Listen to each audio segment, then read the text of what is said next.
Before we go further into the discussion, let us go through the dynamics of learning and educational leadership challenge in the 21st century.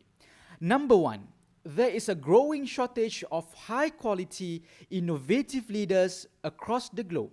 Based on a study, over 50% of principals and head teachers are due to retire before 2015. Number two, schools and school system are changing. More schools are working together either in hard or soft federations. So this is requiring a new style of leadership. And number three, 21st century learning is all about innovation and creativity. Let us start with the definition of distributed leadership. Distributed leadership is a leadership theory that shared collective leadership practice. This is a leadership by expertise, not by roles, and distributed leadership does not mean delegation.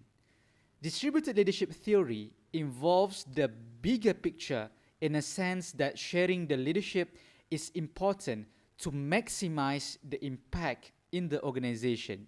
There is no attitude that the leader knows everything. It also means that leaders who want to practice distributed leadership need to improve their interaction skills and how to communicate with other potential leaders around them.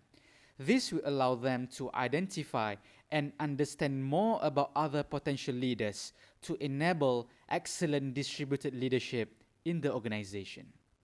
Let's go in details about distributed leadership.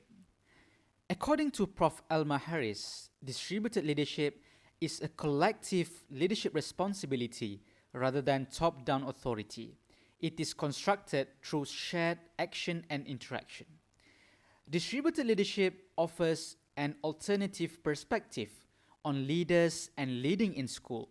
It certainly does not profess to be the only alternative leadership model available for school to reform, but distributed leadership does offer those who work with and within school a different way of thinking about leadership practice. It implies the involvement of the many rather than a few in leadership tasks. It is premised on a collective approach to capacity building in schools. There is a concern whether in distributed leadership practice, the leaders will be redundant. This is not true, and here are the explanations about that. Number one, distributed leadership does not make leaders redundant, but actually gives them the responsibility for engaging others in the emotional work of building collaborative, trusting relationships. Number two, this climate of the emotional work of building collaborative, trusting relationships is essential if innovation is to succeed. And number three, distributed leadership is not a panacea, but if there is to be sustainable school improvement, schools need to increase their intellectual and leadership capacity, and distributed leadership is a valuable way of increasing those aspects. In a nutshell, why distributed leadership is very important to be practiced. Number one, distributed leadership urges us to view leadership as a collective and dynamic undertaking. Number two, distributed leadership allows emotional climate for change.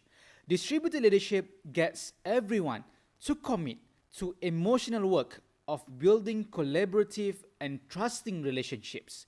Without this emotional climate, even the most well-conceived and well-received innovation is unlikely to succeed.